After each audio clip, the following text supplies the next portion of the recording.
Hi friends, హరికథ web series చూసానండి. Series ఎలా ఉంది, బాగుందా బాగోలేదా? డిస్నీ ప్లస్ హాట్‌స్టార్‌లో స్ట్రీమింగ్ అవుతుంది. 6 ఎపిసోడ్స్ ఉన్నాయి. మొత్తం మాట్లాడదామండి. అప్పటిదాకా లైక్, సబ్స్క్రైబ్. తర్వాత మ్యాటర్‌లోకెళ్ళే ముందు హరిశ్చంద్ర ప్రసాద్ గారికి నిజంగా చేతులెత్తి మొక్కుతున్నానండి. కొన్ని మాటలు వదిలేశాను. నన్నైతే క్షమించాలి. మీ ఈ సిరీస్‌లో మీ యాక్టింగ్ చూసి నేనైతే ఫ్యాన్ అయిపోయానండి. మొత్తం నేను క్షమించమని అనుకుంటున్నానండి. మ్యాటర్ ఏంటంటే హరిశ్చంద్ర ప్రసాద్ గారిని ఒక వీడియోలో తిట్టాను భయ్యా. అల్లు అర్జున్ గారిని తిట్టారని నేను హరిశ్చంద్ర ప్రసాద్ గారిని తిట్టాను. ఇలాంటి సినిమాలు తీయలేదు, సరైన సినిమాలు లేవు. తర్వాత నువ్వేమో అల్లు అర్జున్ పేర్లు పెడుతున్నావు అని కొన్ని మాటలు వదిలేసాను భయ్యా. నా నోటి దూల కాకపోతే కొన్ని మాటలు వదిలేసాను. తర్వాత ఒక ఛాలెంజ్ కూడా విసిరారు. ఈ సినిమా వెబ్ సిరీస్ అనవసరంగా తీశారు. థియేటర్‌లో తీసుంటే చాలా బాగుండని మీరే అంటారన్నారు. సేమ్ సిరీస్‌లో స్టోరీ కూడా ఇలాగే ఉంది భయ్యా. చాలా బాగుంది స్టోరీ. నాకైతే నచ్చింది భయ్యా. కులాల గురించి ఉన్నది, దేవుడి గురించి ఉన్నది.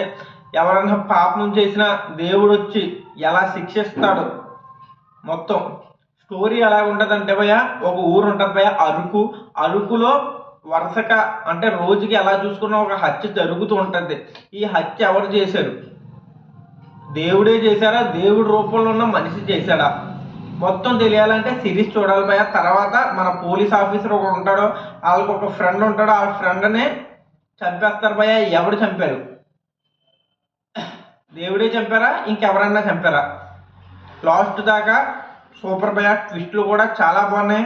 విలన్ క్యారెక్టర్ అయితే హైలైట్. నాకైతే బాగా నచ్చింది. దేవుడు క్యారెక్టర్ వేశారు కదా భయ్యా, ఆ మనోడు కూడా చాలా బాగా చేశాడు. తర్వాత 1, 2 బాగానే ఉంటాయి భయ్యా. ఎపిసోడ్లు చాలా బాగుంటాయి. 3, 4 కొంచెం డల్ అవుతుంది. లాస్ట్ 5, 6 అయితే హైలైట్. కులాల గురించి ఎంత చక్కగా చూపెట్టానంటే నేను నిజంగా కన్నీళ్ళు అయితే వచ్చేసినాయి భయ్యా. 5వ ఎపిసోడ్ అయితే చాలా బాగుంటుంది. ఆ కులాల గురించి, తక్కువ కులం గురించి, ఎక్కువ కులం గురించి చూపెట్టే విధానం చాలా బాగుంది. డైరెక్టర్ అయితే ఎక్సలెంట్ తీశారు. నాకైతే నచ్చింది భయ్యా. కొంతమందికి నచ్చచ్చు, కొంతమందికి నచ్చకపోవచ్చు. సమాజంలో జరిగే వాటి గురించి కొంచెం చూపెట్టినట్టు అనిపించింది భయ్యా. ఒక మంచి మెసేజ్ అయితే ఇచ్చింది. దీని గురించి పేరు పెట్టడానికి లేదు భయ్యా. సినిమా అయితే చాలా సిరీస్ అయితే చాలా బాగుంది. పేరు పెట్టడానికి లేదు. రాజేంద్ర ప్రసాద్ గారు ఇలాంటి మూవీస్ తీసి సమాజానికి మంచి మెసేజ్ ఇవ్వాలని కోరుకుంటాను. మీరు మిమ్మల్ని తిట్టినందుకు నేను నిజంగా క్షమించమని అడుగుతున్నాను.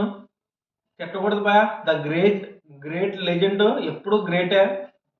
ఆ సినిమాలు ఒక 2, 3 తీసిన మంచి సినిమాలు తీసి మెసేజ్‌లు ఇచ్చారు భయ్యా.